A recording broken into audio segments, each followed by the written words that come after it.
اعوذ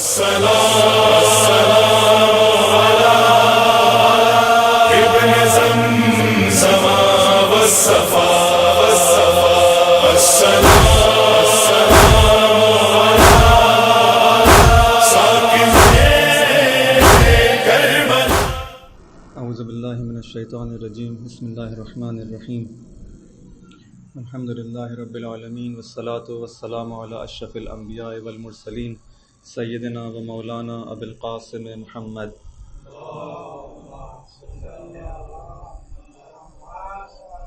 وعلی آل بیتہ الطیبین الطاہرین المعصومین المنتجبین سیما بقیۃ اللہ فی الارضین ارواحنا فدا وعجل اللہ تعالی فرجہ الشریف. اما بعد فقد قال اللہ سبحانہ وتعالی فی کتابہ الحکیم اعوذ باللہ من الشیطان الرجیم ان اللہ اشتری من المؤمنین انفسهم واموالهم بان لهم الجنہ یقاتلون فی سبیل اللہ ویقتلون ویقتلون وعدا علیہ حقا فی التوراۃ والانجیل والقرآن ومن اوفی بعہدہ من اللہ فاستبشروا ببیعکم الذی بایعتم بہ وذالک هو الفوز العظیم. درود بھیجیں محمد و آل محمد. رب اشرح لی صدری ویسر لی امری واحلل عقدۃ من لسانی یفقهوا قولی. عزیزان محترم، 1443ویں ہجری کا آغاز ہوتا ہے اور ہم خدا کے فضل و کرم سے ایک بار پھر اس فرش اعضاء پر ہیں اور خدا نے ہمیں دوبارہ توفیق دی کہ امام حسین علیہ السلام اور ان کے اصحاب کی یاد منائیں، ان کی سوگواری میں افسردہ ہوں، غمگین ہوں. عزاداری سید الشہداء ایک ایسا ہدیہ ہے، ایک ایسا تحفہ ہے جو خداوند کریم کی جانب سے مومنین کو دیا گیا ہے. اس نعمت کی جتنی زیادہ انسان قدر کرے اور جتنی زیادہ اس پر شکر بجا لائے اتنا کم ہے، اور جتنا زیادہ اس کا شکر بجا لایا جائے گا اتنا ہی زیادہ اس نعمت میں اضافہ ہوگا. کہ جس طرح خدا خود کہتا ہے کہ اگر تم میری نعمتوں کا شکر بجا لاؤ گے تو ہم اس میں اضافہ کریں گے. یہ نعمت بھی ان نعمتوں میں سے ہے، بلکہ اگر کہا دیکھا جائے تو ان برترین نعمتوں میں سے ہے. اگر تمام نعمتوں کو ایک طرف رکھا جائے اور اس عزاداری کی اس نعمت کو کہ جو خدا نے ہم کو توفیق دی کہ ہم اس کو برپا کر سکیں، تو یہ نعمت کی قدر و منزلت شاید ہم نہ جان سکیں اس دنیا میں، لیکن جب اس دنیا سے انسان منتقل ہو جائے اور جب اس کی آنکھوں سے پردے ہٹ جائیں تب جا کے اس کو شاید معلوم ہو سکے کہ واقعی یہ کون سی نعمت تھی اور اس کی کتنی بڑی منزلت تھی. عزیزان محترم، کسی نعمت کا انسان اگر شکر بجا لانا چاہتا ہے تو جتنی زیادہ اس نعمت کے بارے میں انسان کی معرفت میں اضافہ ہوگا، جتنا زیادہ جانے گا، پہچانے گا کہ وہ کیا نعمت ہے، اتنا ہی زیادہ اس کے بارے میں شکر بجائے لا جا سکتا ہے. اگر انسان کو کسی چیز کی نعمت کی قدر، کسی بھی چیز کی قدر معلوم نہ ہو، اس کی اہمیت معلوم نہ ہو، تو ظاہری بات ہے اس کا شکر بھی بجا نہیں لائے گا. جس طرح ہم اپنی زندگی میں دیکھتے ہیں کہ انسان کے پاس بہت ساری نعمتیں ہوتی ہیں، لیکن جب تک اس کو اس کی اہمیت کا اندازہ نہیں ہوتا، یا جب تک وہ چیز بہت زیادہ وافر مقدار میں اس کی زندگی میں پائی جاتی ہے تو انسان اس پہ شکر بجا نہیں لاتا. اصلاً اس کے ذہن میں بھی نہیں آتا، اصلاً اس سے غفلت برتتا ہے کہ یہ بھی کوئی چیز ہے جس پر شکر بجائے لایا جائے. اس طرح سے انسان کی صحت، جب تک انسان صحیح و سالم ہوتا ہے اور اس کا جسم صحیح کام کر رہا ہوتا ہے، اس کی تب تک اس اپنی صحت کی جانب کہ یہ بھی ایک نعمت ہے میرے پاس، اس کی جانب توجہ نہیں کرتا. انسان کی جوانی کی نعمت، یہ اس کا اندازہ اس وقت انسان کو ہوتا ہے کہ جب یہ جوانی اس سے چھن جاتی ہے اور وہ وقت گزر جاتا ہے کہ جو نشاط کا عالم، جو انرجی، جس زمانے کے اندر انسان کے اندر جو ہے انرجی ہے، جب کسی ہر کام کو انجام دینے کی قوت ہے، اس زمانے میں وہ جب زمانہ گزر جائے اور اب انسان کسی کام کو کرنا چاہے اور دیکھتا ہے کہ اس کے اندر تھکاوٹ محسوس ہوتی ہے، اس کے اندر وہ انرجی باقی نہیں، تب وہ دیکھتا ہے کہ ہاں یہ کتنی بڑی نعمت تھی کہ جس کا میں نے خدا نہ کرے کہ صحیح طریقے سے استفادہ نہیں کیا. تو نعمت جتنی زیادہ فراوان ہوتی ہے، یہ وقت کی نعمت کتنی بڑی نعمت ہے، لیکن اس سے انسان اس لیے غافل ہوتا ہے کہ فراوان ہے. اسی بیماری کے اندر ہم نے دیکھا کہ یہ سانس کی جو نعمت ہے کہ انسان اتنی آسانی سے جو سانس لے رہا ہے اس کی طرف متوجہ بھی نہیں ہے کہ وہ ایک عمل کو انجام دے رہا ہے کہ جس کی وجہ سے وہ زندہ ہے. اسی بیماری کے اندر، اسی کورونا کے اندر ہم نے دیکھا کہ جو لوگ مبتلا ہوتے ہیں وہ سانس کے مرض کے اندر اس طرح سے مبتلا ہوتے ہیں کہ سانس نہیں لے پاتے، اور ایک شدید بوجھ اپنے اندر محسوس کرتے ہیں کہ سانس لینا ان کے لیے دشوار ہو جاتا ہے. تب انسان احساس کرتا ہے. تو ہر نعمت جو فراوان ہوتی ہے انسان سمجھتا ہے کہ یہ کوئی نعمت ہی نہیں، اصل اس کی جانب متوجہ نہیں ہوتا. عزاداری کی نعمت بھی اسی طرح سے، یہ عزاداری کی وہ نعمت ہے کہ جس کی ذریعے سے ہماری دین کی بقا ہے. جس طرح سے وہ سانس لینا ہماری ظاہری زندگی کی بقا ہے، اسی طرح سے یہ عزاداری یہ وہ نعمت ہے کہ جس کے ذریعے سے ہماری دین کی بقا ہے. یہ عزاداری نہ ہوتی تو انسان اس وقت پھر اس کا اندازہ ہوتا کہ وہ دین اس معاشرے کے اندر جس طرح سے آج باقی ہے اس طرح اس کا نام و نشان بھی نہ ہوتا، کہ جس طرح سے باطل نے اپنی پوری قوت کے ساتھ جو ہے اس کو چاہا کہ اس کو دین کو محو کر دے. یہ عزاداری کو اس طرح سے اس حکمت کے ساتھ اس کی بنیاد ڈالی گئی، اور بنیاد ڈالنے والے بھی امام معصوم ہیں اور بی بی زینب سلام اللہ علیہا ہیں کہ انہوں نے اس حکمت کے ساتھ اس کی بنیاد ڈالی کہ اس قربانی کو زندہ رکھا جا سکے اور اس دین کی بقا کی خاطر جو ساری جنگ تھی، جو سارا قیام تھا، جو ساری تحریک تھی، وہ باقی رہ سکے، وہ اہداف باقی رہ سکے، وہ مقصد باقی رہ سکے. بس اس کی جانب توجہ جتنی زیادہ انسان کرے گا اتنا ہی زیادہ خود اس عزاداری کے حوالے سے اس کے شکر میں بھی اضافہ ہوگا کہ اے خدا تو نے ہم کو یہ نعمت دی کہ ہم اس عزاداری کو برپا کر رہے ہیں، اور ساتھ ہی اس کی حفاظت کی بھی کوشش کرے گا، ساتھ ہی اس کی اہمیت کی جانب بھی اس کی توجہ ہوگی، اور پھر چاہے گا کہ جتنا زیادہ اس مہم کے اندر، اس تحریک کے اندر، اس نہضت کے اندر خود بھی جو ہے وہ شریک ہو سکے، خود بھی اس کی جو ہے کوئی کردار ہو سکے، اتنا ہی زیادہ جیسے جیسے اس کی معرفت بڑھتی چلی جائے گی چاہے گا کہ میں بھی اس میں شامل ہو سکوں. اور آپ دیکھتے ہیں کہ یہ وہ چیز ہے، یہ وہ محبت ہے جس کو کہا گیا کہ ان لقتل الحسین حرارۃ فی قلوب المؤمنین لا تبرد ابدا، کہ امام حسین علیہ السلام کی یہ جو محبت ہے، امام حسین علیہ السلام کی اس عشق کی ایک ایسی حرارت مومنین کے قلوب کے اندر ہے کہ جو حرارت کبھی ٹھنڈی نہیں ہوتی. یہ ایک خاص ہدیہ ہے، ایک خاص تحفہ ہے خداوند کریم کی جانب سے مومنین کو. لیکن اس کی شرط کیا ہے؟ قلوب المؤمنین، مومن ہونا ضروری ہے. مومنین کے قلوب کے لیے ایک ہدیہ ہے، ایک ایسی حرارت کو خدا نے رکھا ہے کہ جو ہمیشہ برقرار رہتی ہے. اسی لیے کیونکہ یہ حرارت ہمیشہ باقی رہنے والی ہے جو لا تبرد ابدا، جو کبھی ٹھنڈی نہیں ہوتی. اسی لیے ہم دیکھتے ہیں کہ ہر سال محرم آتے ہی کس طرح سے دوبارہ سے وہ شوق و ولولہ، پیر و جوان، ہر انسان کے اندر ایک ولولہ دیکھتے ہیں، ایک جوش دیکھتے ہیں، ایک جذبہ دیکھتے ہیں. ہر انسان جو کچھ کر سکتا ہے وہ اپنے طور پر کرنے کی کوشش کرتا ہے، امام علیہ السلام کی خدمت میں کچھ نذرانہ پیش کرنے کی کوشش کرتا ہے، اور ہر انسان خلوص کے ساتھ اس وادی میں قدم آگے بڑھاتا ہے. تو اس نعمت کی طرف، اس ہدیہ الہی کی طرف انسان اگر غور کرے، فکر کرے، تو انسان اس کا جو ہے وہ بہترین شکر بھی بجا لائے گا، اور پھر اس نعمت کے اندر اضافہ بھی ہوگا، اس کی کیفیت کے اندر اضافہ ہوگا. ہر نعمت کے درجات ہیں، اس نعمت عزاداری کی بھی درجات ہیں. اس کی معرفت کے ساتھ اگر اس کو انجام دیا جائے اور سمجھ کے اور اس کی جانب توجہ کر کے اگر اس کو انجام دیا جائے تو ظاہر ہے اس نعمت کی جو مرتبہ ہے، اس کی جو منزلت ہے وہ بالاتر ہوگی. انسان اگر ایک کام کو سمجھ کر توجہ سے، معرفت سے انجام دیتا ہے تو وہ کچھ اور ہے. ایک انسان وہ نماز پڑھتا ہے جو توجہ کے ساتھ ہے، پوری اٹینشن کے ساتھ ہے، اس معرفت کے ساتھ ہے کہ میں کس کے مقابلے میں کھڑا ہوں. ایک وہ نماز ہے، ایک وہ نماز ہے جہاں پہ انسان کی توجہ نہیں ہے. ان دونوں نمازوں میں زمین آسمان کا فرق ہے. اسی عزاداری کے اندر بھی جب اس فرش عزا پر ہم آتے ہیں تو اس توجہ کے ساتھ آئیں کہ میں کہاں جا رہا ہوں اور کہاں بیٹھ رہا ہوں اور یہ کیا مقام ہے اور یہ کیا جگہ ہے. اس توجہ کے ساتھ اگر اس فعل کو انجام دیا جائے گا تو اس کا مرتبہ اور اس کی منزلت مختلف ہوگی.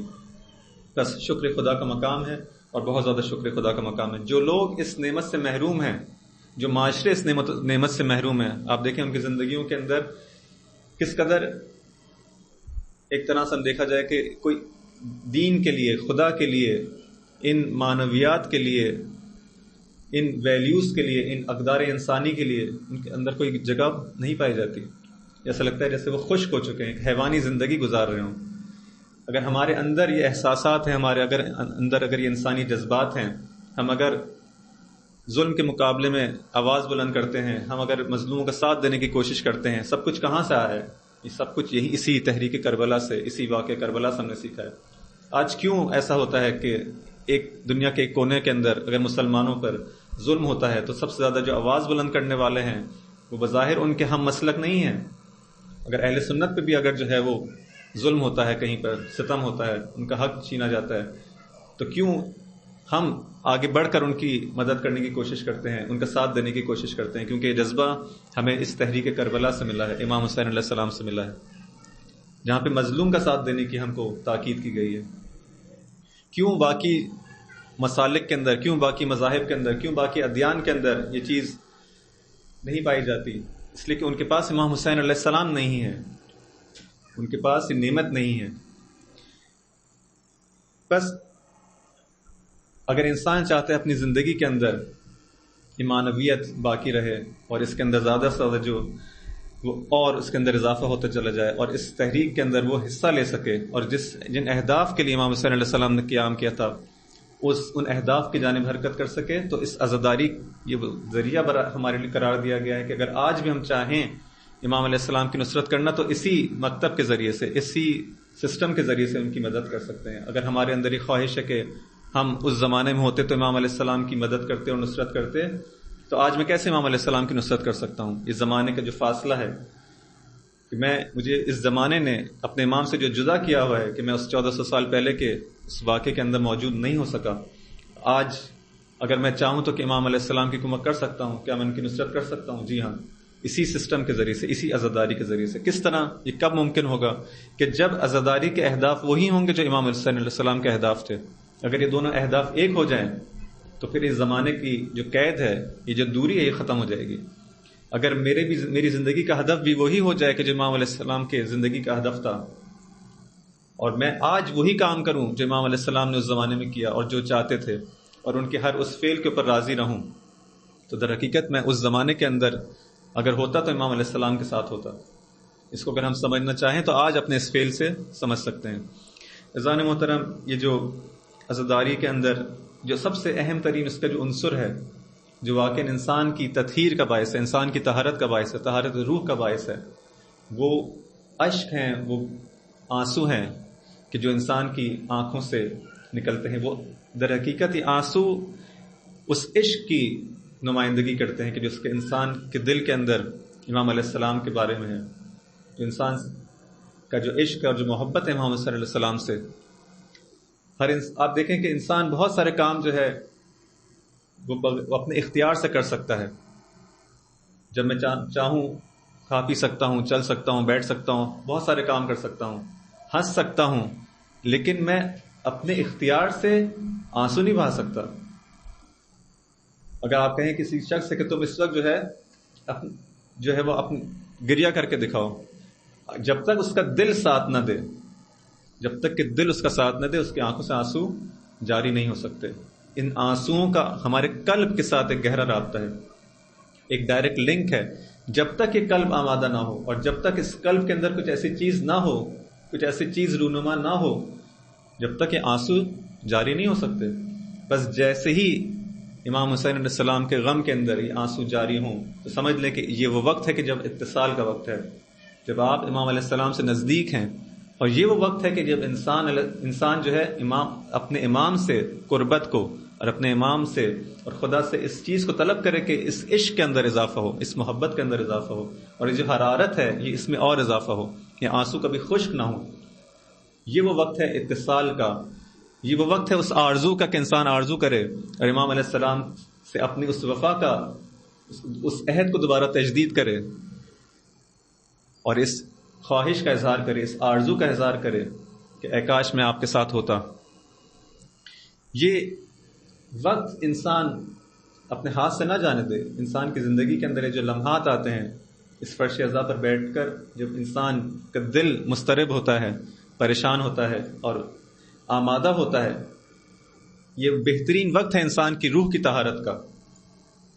انسان اپنی ظاہری نجاستوں کو، غلاظتوں کو، خباثتوں کو، بہت ساری چیزوں سے پاک کر سکتا ہے، لیکن انسان کی روح اگر نجس ہو جائے، اس کی روح اگر ملوث ہو جائے برائیوں کے ساتھ، اس کی روح اگر نجس ہو جائے تو اس کو پانی سے نہیں دھویا جا سکتا، اس کو اشک کی ضرورت ہے. اور یہ اشک وہ اشک جو آنسو جو کہ امام حسین علیہ السلام پر جاری ہوتے ہیں، اس سے زیادہ قدرت مند ترین اور پاورفل جو چیز کوئی نہیں ہو سکتی کہ جو انسان کی روح کو طاہر کر سکے. بس انسان جو ہے اس طرف توجہ دے. اور ضروری نہیں ہے کہ انسان حتماً ایک ایسے وقت کا انتظار کرے کہ جب ان ایام کے اندر حتماً کوئی اس کو رلائے، کوئی ہو. نہیں، انسان اپنی تنہائی کے اندر جب بیٹھا ہوا ہے، ان ایام ان مسائل پر غور کرتا ہے، کوشش کرے کہ اپنا اتصال، اپنا کنیکشن امام سے برقرار رکھے. اور یہ ہو سکتا ہے، ضروری نہیں کہ ہمیشہ کوئی اور شخص ہو جو کہ اس کو رلائے تو وہ روئے. نہیں، جیسے ہی انسان ان ایام کے اندر، آپ ہر روز انسان سوچتا رہے کہ آج یہ کربلا کے اندر یہ واقعہ ہوا ہوگا، امام علیہ السلام یہاں پر ہوں گے، اس وقت یہ قافلے کے ساتھ کیا ہو رہا ہوگا، اس رات کی تاریکی میں ان کا کیا حال ہوگا، ان کے بچوں کا کیا حال ہوگا. ان تمام چیزوں کو انسان غور کر سکتا ہے، سوچ سکتا ہے اپنی تنہائی کے اندر. اپنے رابطہ امام علیہ السلام سے برقرار رکھے اور پھر اس رابطے کو منتقل کرے کسی اور جانب بھی. کہ 1400 سال پہلے ایک شخص تھا جو اس طرح سے تنہا تھا، جو اس طرح سے مظلوم تھا، جس کی مدد کرنے کوئی نہیں آ رہا تھا، جس کو کوئی پوچھ نہیں رہا تھا. آج بھی تو کوئی ایسا ہے کہ جو منتظر ہے لیکن اس کی جانب کوئی متوجہ نہیں ہوتا. آج بھی تو ایک امام ہے جو منتظر ہے. ہم صرف امام حسین علیہ السلام کی مظلومیت کی طرف، وہ مظلومیت بہت بڑی مظلومیت ہے، اس کی جانب انسان متوجہ ہو، لیکن فوراً اپنے آپ سے پوچھے کہ ٹھیک ہے میں 1400 سال پہلے نہیں تھا لیکن آج تو ہوں. آج بھی تو کوئی ہے جو انتظار کر رہا ہے. امام حسین علیہ السلام اس وقت اپنے انصار و اعوان کا منتظر تھے کہ کوئی آئے اور مدد کرے. امام علیہ السلام چاہتے تھے تم مدد کر کے تم کامیاب ہو جاؤ. امام علیہ السلام تو اس منزلت پر جس میں فائز ہیں، ان کو ضرورت نہیں ہے. انسانوں کی ہدایت کرنا چاہتے ہیں، انسانوں کو کمال تک لے جانا چاہتے ہیں. آج بھی کوئی ہے جو ہمارا منتظر ہے کہ آؤ اس راستے میں قدم بڑھاؤ، قربانیاں دو.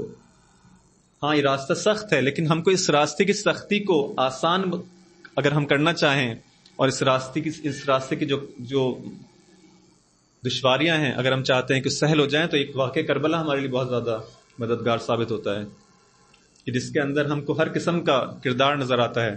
اور ہم جب دیکھتے ہیں کہ ان لوگوں نے کس طرح سے قربانیاں دیں اور کس طرح سے ہر قسم کی، یعنی سب بڑی سے بڑی قربانی اور بڑی سے بڑی مصیبت جو ہو سکتی تھی، جس کو تصور انسان کر سکتا ہے جو وہاں موجود ہے، تو انسان کہتا ہے کہ ہاں میں بھی یہ کام کر سکتا ہوں. اور اس سے انسان ایک انرجی لیتا ہے، اور اس انرجی کو لے کر اور پھر چاہتا ہے کہ میں اسی انرجی کو استعمال کرتے ہوئے آج کے اپنے امام کے حضور میں کوئی خدمت کر سکوں. عزیزان محترم، یہ کربلا کا جو واقعہ ہے، جس عرض کیا گیا کہ اس پہ انسان جتنا بھی غور کرے دیکھتا ہے کہ خدا کی قدرت کی نشانیاں کس طرح سے اس دن سامنے آئی ہیں، کس طرح سے خدا کی قدرت، کس طرح سے وہ عشق خدا کے جلوے اس دن انسان کے سامنے آتے ہیں. عظیم آیت ہے خدا کی ربوبیت کی بہترین آیت. خود اس واقعے پہ انسان غور کرے. جس طرح سے ہم دیکھتے ہیں کہ حضرت موسیٰ نے جب وہ معجزہ پیش کیا، اس عصا کو پھینکا اور وہ سانپ بن گیا، تو وہ جو ساحر تھے، وہ جو جادوگر تھے، وہ اس کو دیکھتے ہی ایمان لے آئے کہ یہ ہو نہیں سکتا، یہ انسانی قدرت سے باہر ہے، یہ خدا کی نشانی ہے. اور فوراً سجدے میں گر گئے اور کہا کہ ہم ایمان لاتے ہیں خدا کی ربوبیت پر، رب عالمین پر ایمان لاتے ہیں. عزیزان محترم، اگر ہم اس واقع کربلا کی طرف غور کریں، اس کی طرف توجہ کریں، تو دیکھیں کہ بڑی بہترین نشانی ہے، اس سے بڑھ کر نشانی کہ حق کس طرح سے باطل پر غالب ہوا. وہاں پر ایک اژدہا تھا جو سانپوں پر غالب آیا، یہ بھی ایک نشانی ہے جو خدا کی. لیکن کس طرح سے حق اور باطل جب دونوں اپنے پوری قوت کے ساتھ میدان میں آتے ہیں، باطل کے پاس جو کچھ تھا کربلا کے اندر لے آیا، جو کچھ کر سکتا تھا، جو کچھ برائی، جو کچھ خباثت، جو کچھ ظلم کر سکتا تھا، جتنی تاریکی نشان دے سکتا تھا، جتنی تاریکی اس سے ظاہر ہو سکتی تھی کربلا میں، وہ باطل اپنے ساتھ لے آیا. لیکن حق کو کس طرح سے غلبہ خدا نے دیا. یہ بہترین آیت ہے خدا کی ربوبیت کی کہ سارا نظام کس طرح سے خدا کے ہاتھ میں ہے اور خدا کس طرح سے چلا رہا ہے. کہ 1400 سال گزرنے کے باوجود کتنے ہی حکمران آتے رہے, کتنی حکومتیں آتی رہیں کہ جو اس کربلا کے واقعے کو محو کرنے کی کوشش کرتی رہیں. کیوں اب تک باقی ہے؟ کیوں اب تک باقی ہے؟ کس طرح باقی ہے؟ اور اس کے نہ فقط باقی بلکہ اس کے اندر مزید اضافہ ہی ہوتا چلا جا رہا ہے. وہ قومیں جو کل تک جہاں سے آپ یہ شعار نہیں سنتے تھے لبیک یا حسین کے, آج ان قوموں کے اندر بھی ہم لبیک یا حسین کے شعار سنتے ہیں. کل تک جہاں سے ہم کو کوئی اطلاع نہیں تھی, آپ یمن کے بارے میں ہم کب سنتے تھے, آج وہاں پہ آپ دیکھتے ہیں کہ یہی مجاہدین یمن جو ہے کس طرح سے لبیک یا حسین کا نعرہ لگاتے ہوئے اور کس طرح سے شکست دیتے ہیں. خدا کی نشانیوں میں سے ہے کہ جو 1400 سال کس طرح سے خدا نے اس نظام کو باقی رکھا. لیکن ایک طرف سے دیکھا جائے تو خدا کے لیے یہ چیز سہل ہے, آسان ہے. خدا کے مقابلے میں تو کوئی چیز نہیں آ سکتی, لیکن فقط ہماری سمجھنے کے لیے چیزیں ہیں کہ اگر انسان واقعی سمجھنا چاہے کہ حق اور باطل کے درمیان جب بھی جنگ ہوگی, پیکار ہوگی, تو حتماً باطل کو شکست ہے. لیکن خدا مختلف طریقوں سے چیز ہم کو دکھاتا ہے, انسان فقط اس کو بہت زیادہ اس سبق کو, اس نقطے کو سمجھ نہیں پاتا, ورنہ خدا نے کتنے ہی مواقع پر یہ چیز ہم کو دکھائی ہے. لیکن واقع کربلا ان تمام نشانیوں کے اندر, ان تمام آیات کے اندر ایک نمایاں اور ایک بارز اس کا مقام ہے, ایک واضح جو نشانی ہے یہ کربلا. اسی لیے جو ہم جہاں پہ کہا جاتا ہے کہ خدا کے شاعر کی تعظیم کرو, کہ جہاں آیت کے اندر کہا گیا وَمَن يُعَظِّمْ شَعَائِرَ اللَّهِ, جو شخص شاعر خدا کی, شاعر کسے کہتے ہیں؟ علامات کو, خدا کی نشانیوں کی تعظیم کرتا ہے, در حقیقت تقوی قلوب میں سے ہے, متقی ہونے کی علامت ہے. تمہارے دل اگر تم دیکھنا چاہو کہ اس دل کے اندر تقوی الہی, یاد الہی, خوف الہی ہے یا نہیں, تو دیکھو تم شاعر الہی کی کتنی تعظیم کرتے ہو. اس سے بڑھ کر کوئی شاعر الہی ہو سکتا ہے؟ اس عزاداری کے اوپر یہ بہترین دلیل ہے ہمارے پاس کہ اس کو برقرار رکھا جائے, اس کو جتنا زیادہ برپا کیا جائے, اس کی تعظیم کی جائے. اس فرش اعضاء پر ہم جب آتے ہیں تو اس کے تقدس کا ہم خیال رکھیں کہ ایک ایسی جگہ ہے جو خدا سے منسوب ہے, امام حسین علیہ السلام سے منسوب ہے. اس کا جتنا زیادہ تقدس کا خود خیال رکھیں گے اور اس کو اپنی آئندہ آنے والی نسلوں میں منتقل کریں. دیکھیں, آئندہ آنے والی نسلوں میں منتقل کرنا بھی ہماری ذمہ داری ہے. یہ صرف ایسا نہیں ہے کہ اس ہدیے کو ہم کو خدا نے دے دیا, اس کو ہم اپنی حد تک رکھ لیں. نہیں, اس کو آگے بڑھانا ہے اپنے آئندہ آنے والی نسلوں تک. اور مشکل ہمارے ساتھ دیکھیں, جو لوگ اس کام کو انجام نہیں دیتے, یہ ایک خیانت ہے کہ اگر ہم اس چیز کو, اس محبت کو منتقل نہ کریں تو ایک خیانت ہے.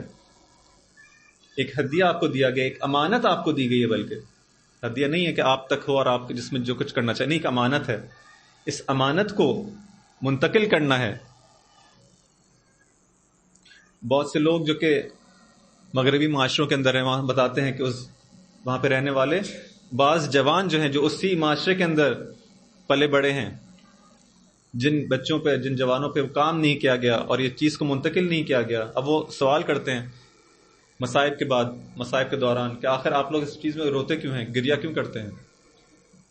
کیوں ایسا ہوتا ہے کہ اگر انسان اس امانت کو منتقل نہ کرے اور انسان اس چیز کو فراموش کر دے, اس نعمت کو کی طرف توجہ نہ کرے, تو آہستہ آہستہ اس کی اہمیت جب کم ہو جاتی ہے, ایک نسل ممکن ہے اس کو اپنے حد تک رکھے اور وہ بعد میں منتقل نہ ہو جائے. اس کا جواب کون دے گا؟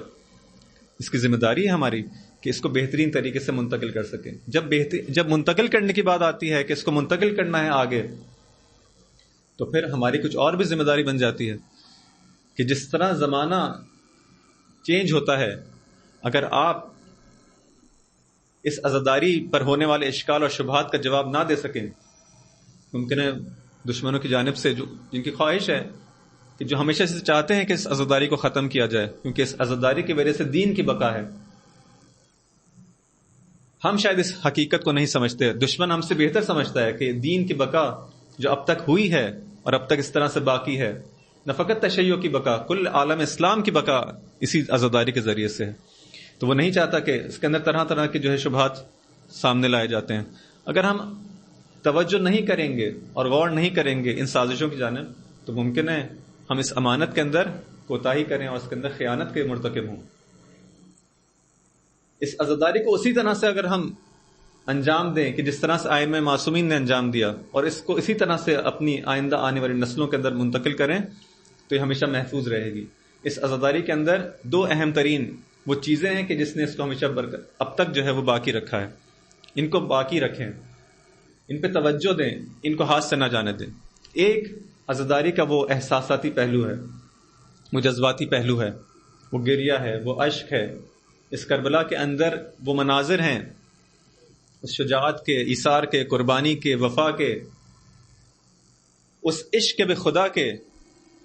یہ تمام مناظر ہیں جو انسان کے احساسات کو جگاتے ہیں، اس جذبات کو بھڑکاتے ہیں. یہ وہ عزاداری کا وہ پہلو ہے کہ جس کو ہمیشہ باقی رہنا چاہیے. اگر یہ پہلو نہ ہوتا تو عزاداری اس طرح ہم تک منتقل نہ ہو پاتی.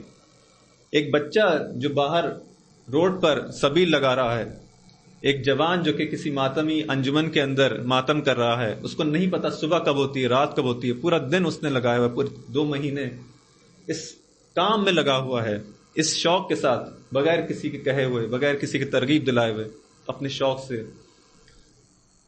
یہ کیسے ہے اس جذباتی جو پہلو ہے امام حسین علیہ السلام کی اس تحریک کا، کہ اس کے اندر وہ چھوٹا بچہ جو ہے جو قربانی دیتا ہے، وہ جو ماں ہے جو قربانی دیتی ہے، وہ جو بہن ہے جو قربانی دیتی ہے. امام اس طرح سے خدا کے سامنے عاشقانہ انداز میں قربانی دیتے ہیں. وہ بھائی ہے جو بھائی کے اوپر اس طرح سے وفا کے جو ہے وہ جوہر دکھاتا ہے. یہ تمام چیزیں جب ہم کو نظر آتی ہیں تو ہر انسان اس کی جانب ایسے جذب ہو جاتا ہے کہ پھر کوئی اور چیز اس کو جدا نہیں کر سکتی.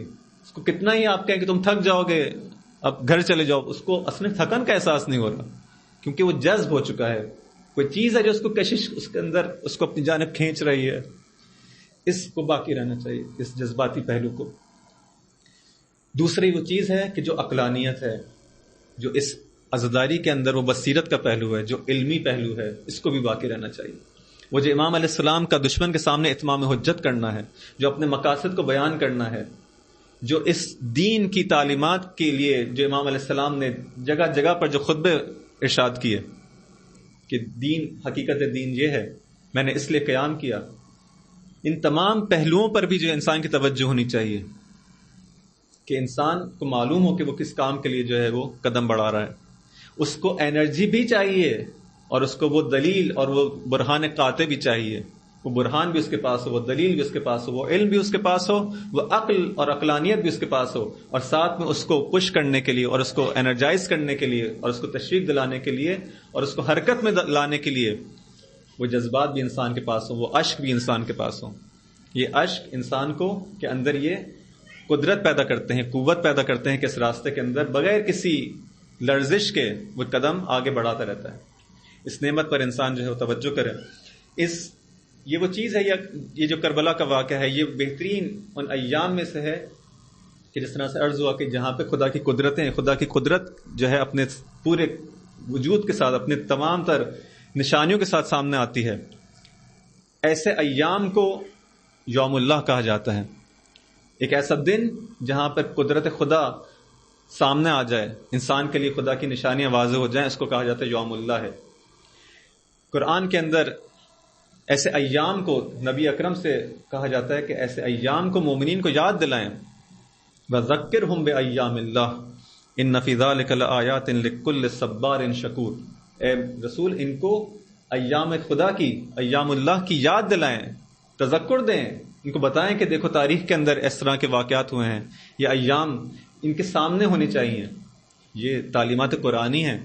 عزاداری اگر ہم انجام دے رہے ہیں اس وقت، نہ فقط یہ کہ جس طرح سے دشمن القاع کرتے ہیں کہ بدعت ہے، یہ نہیں، نہ فقط یہ کہ بدعت نہیں ہے، بلکہ یہ تعلیمات قرآنی پہ، عین تعلیمات قرآنی پر عمل کرنا ہے.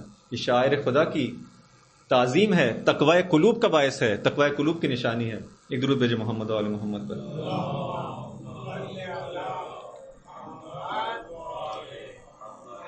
امام علیہ السلام کو جو کہا گیا کہ یہ امام مصباح الہدا ہیں، سفینۃ النجات ہیں. اگر انسان ہدایت حاصل کرنا چاہتا ہے تو اپنے آپ کو اس مصباح سے، اس چراغ سے جتنا زیادہ نزدیک کرے گا اتنا زیادہ نورانی ہو سکے گا، اتنا ہی زیادہ منور ہو سکے گا. اگر نجات کی کشتی پہ سوار ہونا چاہتے ہو تو صرف سفینۃ النجات ہی ہیں. باقی ائمہ بھی سفینۃ النجات ہیں، لیکن امام حسین علیہ السلام کی کشتی کو اس طرح سے علماء بیان کرتے ہیں کہ زیادہ تیز ہے، زیادہ اسرع ہے، زیادہ سری ہے، اس کی رفتار بہت تیز ہے، تمہیں بہت تیزی سے منزل تک پہنچا دے گی. کوشش کرو اس کشتی میں سوار ہو. یہ ایام بہترین ایام ہیں. جن میں انسان جو ہے اس کشتی میں سوار ہو سکتا ہے. اس طرح سے کہ اپنے آپ کو متصل کرے، اپنے دل کو متصل کرے امام علیہ السلام کے ساتھ. ایک بہت اچھی مثال،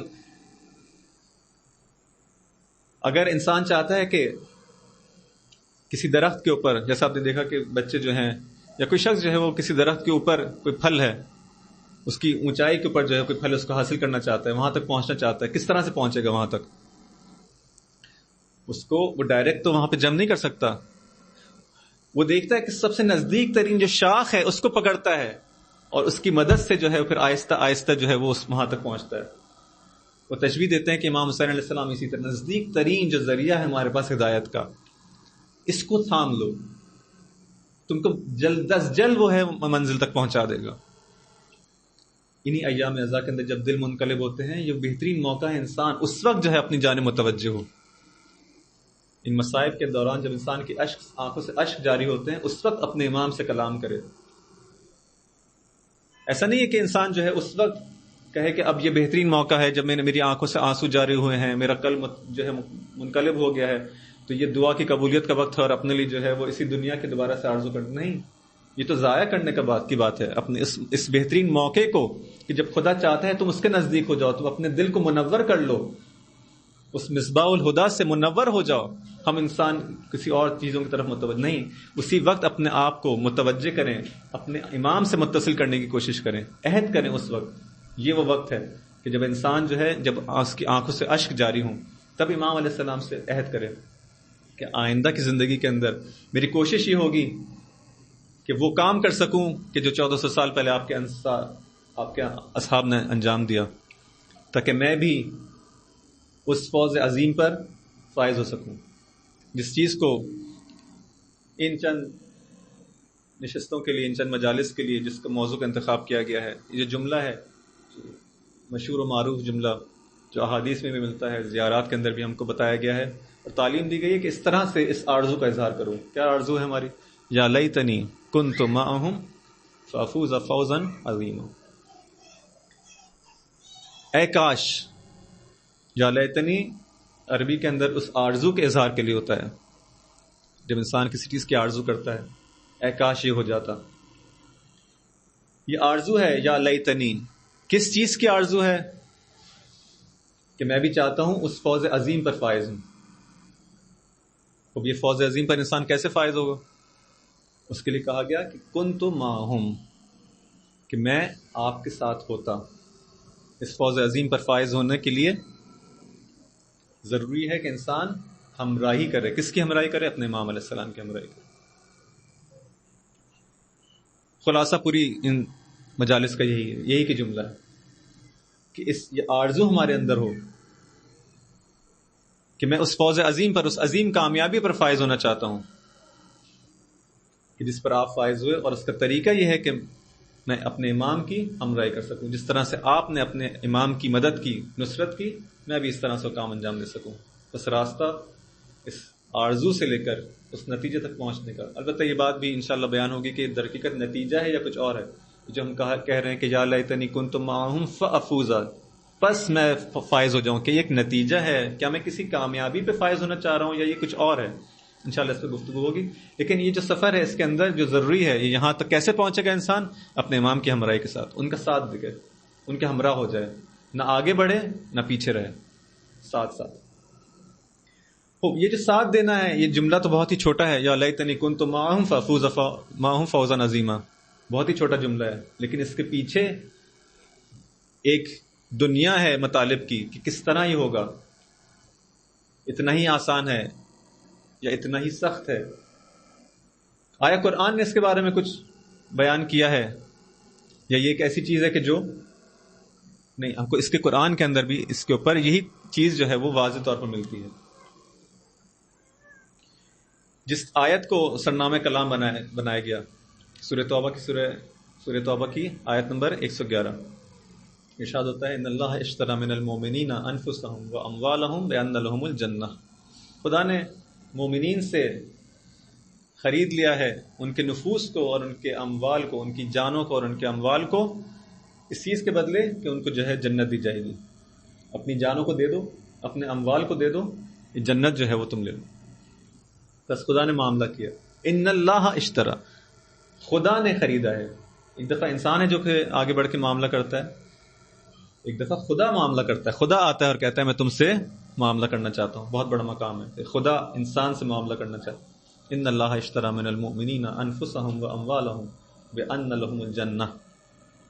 خوب یقاتلون فی سبیل اللہ ہے، لیکن یہ جو تم معاملہ کرو گے، یہ جو سودا ہے جو خدا کے ساتھ کر رہے ہو، اس کے اندر کرنا کیا ہوگا؟ یقاتلون فی سبیل اللہ، تم کو قتال کرنا ہوگا خدا کے راستے میں، خدا کے راستے میں جنگ کرنا ہوگی. فیقتلون ویقتلون، دیکھو اس قتال کے اندر جب یہ جنگ ہوگی تو مارو گے بھی کسی کو اور تمہیں بھی مارا جائے گا. جنگ کوئی ایسی چیز نہیں کہ تم اپنے دشمنوں کی، چونکہ خدا کی طرف سے جو ہے کہا گیا ہے بس تم ہی مارو گے، نہیں، مارو گے اور مارے بھی جاؤ گے. فیقتلون ویقتلون وعدا علیہ حقا فی التوراۃ والانجیل والقرآن. یہ وہ وعدہ ہے جو خدا نے صرف تم مومنین سے نہیں کیا جو اس امت محمدی کے اندر ہو، نہیں، کہ وہ وعدہ ہے کہ جو خدا نے تورات میں بھی کیا تھا، انجیل میں بھی کیا ہے اور قرآن میں بھی کیا ہے مومنین سے. یہ وعدہ خدا کا ہمیشہ سے. اپنی جانوں کو دے دو، اپنے اموال کو دے دو، یعنی جان اور مال در حقیقت ایک سمبل ہے، ایک اپنا سب کچھ دے دو، اپنی ہر چیز جو ہے قربان کر دو، اپنے آپ کو دے دو اور اس کے بدلے یہ لے دو. لیکن اس خاطر تمہیں کیا کرنا ہوگا؟ قتال کرنا ہوگا، جنگ کرنی ہوگی خدا کے راستے میں، کوشش کرنی ہوگی، جہاد کرنا ہوگا. اس میں تم مارے بھی جاؤ گے اور مرو گے بھی. اور یہ وہ وعدہ ہے کہ جو ہمیشہ سے ہے. وعدن علیہ حقا فی التوراۃ والانجیل والقرآن. ومن اوفی بعہدہ من اللہ، اور کون ہوگا جو خدا سے زیادہ اپنے وعدے کے اندر سچا ہوگا. تم یہ شک نہ کرو کہ ہم نے اگر یہ کام کر لیا تو کہیں ایسا نہ ہو گھاٹے کا سودا ہو جائے، اپنی جان اور مال سے جو ہے ہاتھ دھو بیٹھے. نہیں، ومن اوفی بعہدہ من اللہ، خدا سے زیادہ کون ہے اپنے وعدے میں سچا؟ جو اپنے وعدے کو پورا کرے گا. بس یقین رکھو اس وعدے کے اوپر کہ خدا یہ کام کر کر دکھائے گا. بِأَنَّ لَهُمُ الْجَنَّةَ، یہ جنت کیا ہے، اس کے بھی مراتب ہیں، فعلاً یہاں پہ اس آیت کے اندر بیان نہیں ہوا. بس خدا سے زیادہ کوئی وعدہ پورا کرنے والا نہیں ہے، خدا اپنے وعدے میں وفا کرے گا.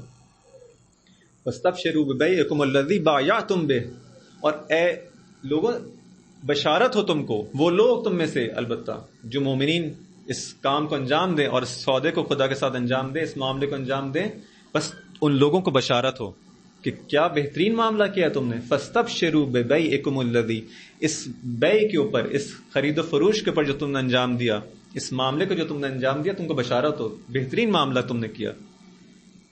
وَذَلِكَ هُوَ الْفَوْزُ الْعَظِيمُ، اور یہی فوز عظیم ہے اور یہی برترین کامیابی ہے. بس انسان اگر چاہتا ہے فوز عظیم، جس کی خواہش ہے انسان کی، اس آیت کے اندر اس کو کیا بیان کیا گیا کہ اگر انسان تم چاہتے ہو کہ اس فوز عظیم پر فائز ہو تو تمہیں خدا کے ساتھ ہی معاملہ کرنا پڑے گا. اور پھر کچھ اور آیات کی مدد سے انشاءاللہ اس بات کو ثابت کریں گے کہ جس چیز کو ہم اس مطلب کے اندر جو بیان کیا کہ یا لیتنی کنت معہم فافوز معہم فوزا عظیما، یہی چیز جو ہے ہم کو قرآن کے اندر اسی طرح سے جو ہے ملتی ہے کہ اس کی شرط یہ ہے کہ معیت ہو، ساتھ دینا ہو. جس کو بیان کیا گیا کہ جو خدا اور رسول کی اطاعت کرتا ہے تو یہ وہ لوگ ہیں کہ جن پر خدا نے اپنا انعام نازل کیا. یہ لوگ کون ہیں اور یہ کس کے ساتھ ہیں؟ یہ لوگ جو خدا اور رسول کی اطاعت کرتے ہیں یہ انبیاء و صدیقین و شہداء اور صالحین کے ساتھ ہیں. اس آیت کے اندر بھی اسی چیز کا تذکرہ ہوتا ہے. اور پھر ایک اور جگہ ارشاد ہوتا ہے کہ وہی لوگ جو کہ اطاعت کرتے ہیں خدا اور رسول کی، در حقیقت وہی فوز عظیم پہ فائز ہے. انشاءاللہ ان مطالب کو آپس میں کس طرح سے ہم نتیجے پہ پہنچیں گے انشاءاللہ آئندہ آنے والی مجالس میں پیش کرنے کی کوشش کروں گے. درود بھیجیں محمد و آل محمد.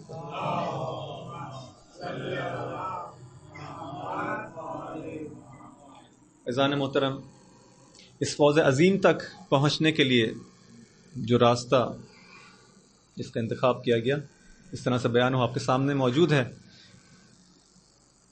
جب کامیابی عظیم ہے تو اس کے لیے قیمت بھی عظیم ہے. یہ معاملہ کوئی آسان معاملہ نہیں تھا.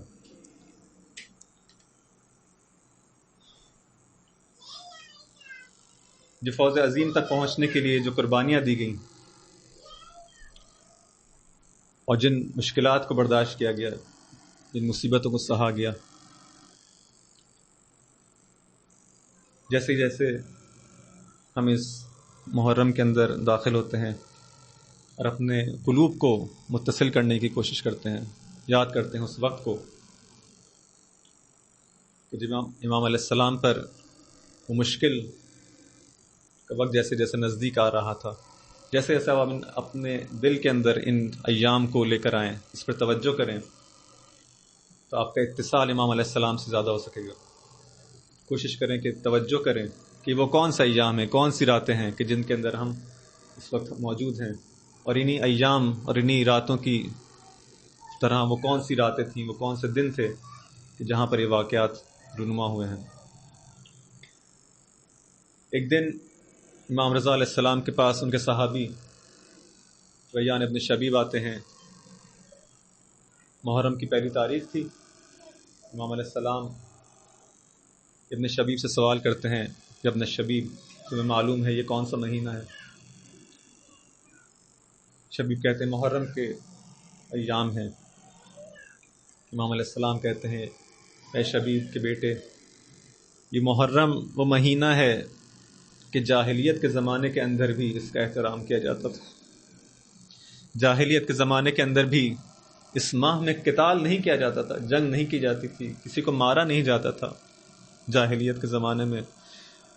لیکن اے شبیب کے بیٹے، تمہیں معلوم ہے اس ماہ محرم کے اندر جس کا جاہلیت میں اتنا احترام تھا، اسی مہینے میں نواسے رسول کو شہید کیا گیا، نہ فقط شہید کیا گیا، پیاسا شہید کیا گیا، مظلوم شہید کیا گیا۔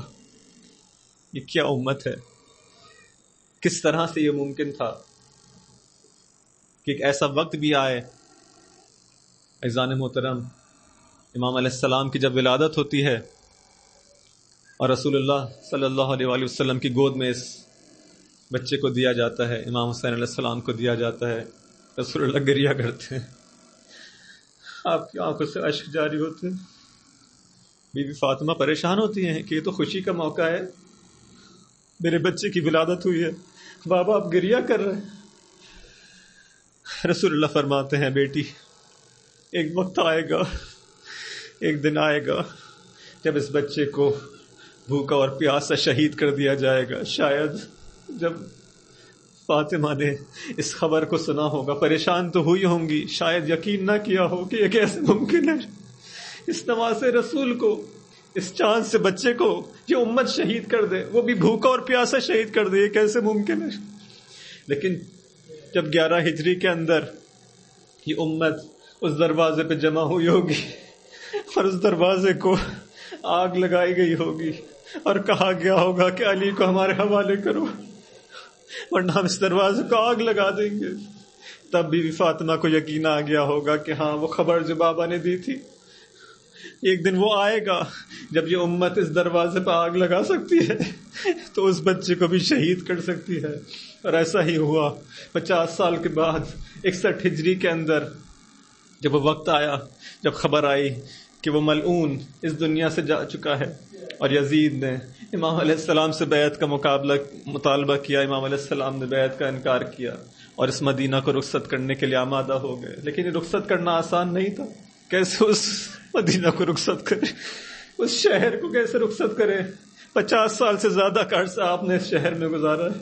خزانے بزرگ، کتنی مرتبہ ایسا ہوا ہے کہ آپ لوگ ان مزار شریف پہ گئے ہیں، امام علیہ السلام کے روضات مبارکہ پہ گئے ہیں، جب امام کے روضوں سے انسان کی رخصت کا وقت آتا ہے، جب امام کے روضے کی ان زری کی طرف انسان کی نگاہ پڑتی ہے، بار بار انسان چاہتا ہے کہ اس زری کو دیکھے، ایک بار اور خداحافظی کر لے، ایک بار اور خداحافظی کر لے۔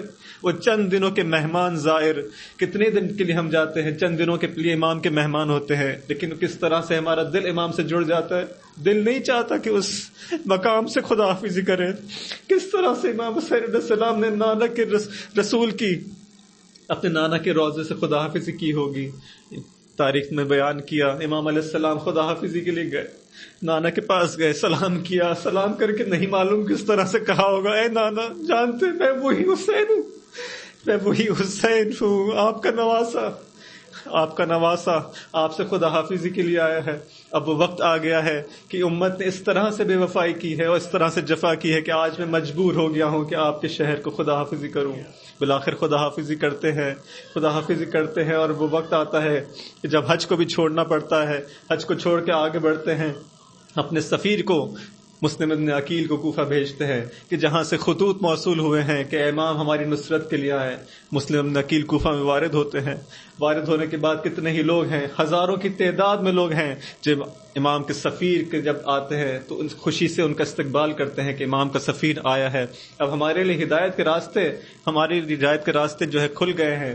یہ راستہ کھل گیا اور اب امام علیہ السلام تک پہنچنا آسان ہو گیا ہے. خوشی سے استقبال کرتے ہیں، بیعت کرتے ہیں، اپنی جان کو قربان کرنے کا وعدہ کرتے ہیں. ہزاروں کی تعداد میں افراد ہیں. یہ وہ شان و شوکت ہے سفیر حسین کی. لیکن یہ شان و شوکت کچھ دنوں بعد کس طرح سب تبدیل ہو جاتی ہے ایک غریب انسان کے اندر، ایک ایسے انسان کے اندر کہ جس کو کوئی پوچھنے والا نہیں. کل تک وہ شخص کہ جس کے ہاتھ پر ہزار افراد بیعت کر رہے ہیں، آج وہ زمانہ اس طرح سے تبدیل ہو جاتا ہے کہ نماز سے پہلے ہزاروں افراد موجود ہیں، نماز کے بعد ایک شخص بھی نہیں ہے کہ جو نماز میں آپ کی نماز پڑھے.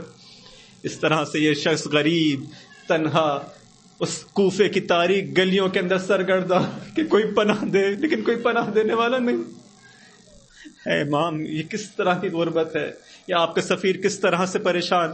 لیکن ایک وہ وقت آتا ہے کہ جب کسی دروازے کے آگے بیٹھ جاتے ہیں، تھک ہار کر جب دیکھتے ہیں کہ کوئی پانی پلانے کے لیے بھی تیار نہیں، جب کسی دروازے کے آگے بیٹھتے ہیں اور ایک مومنہ جب دیکھتی ہیں کہ یہ ایک کوئی شخص ہے کہ جو دروازے پہ بیٹھا ہے، آپ کو سوال کرتی ہے کہ آپ کون ہیں؟ فرماتے ہیں میں امام کا سفیر مسلم ہوں.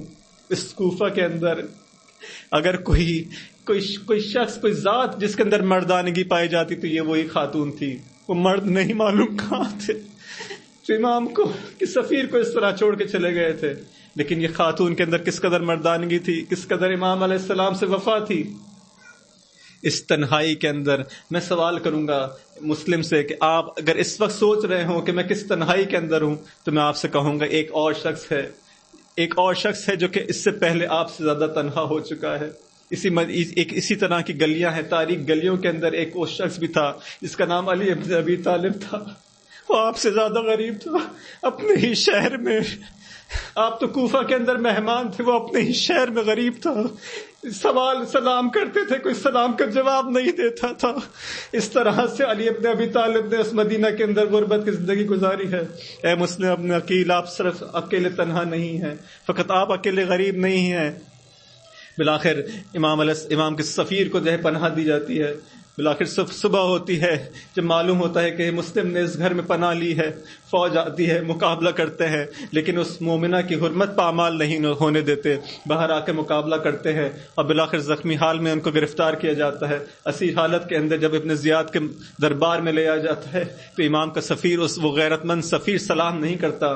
کہتا ہے کہ میں سلام فقط اپنے مولا کو کروں گا، میرا سلام فقط اس مولا کو ہو، میرا سلام فقط حسین کو ہوگا.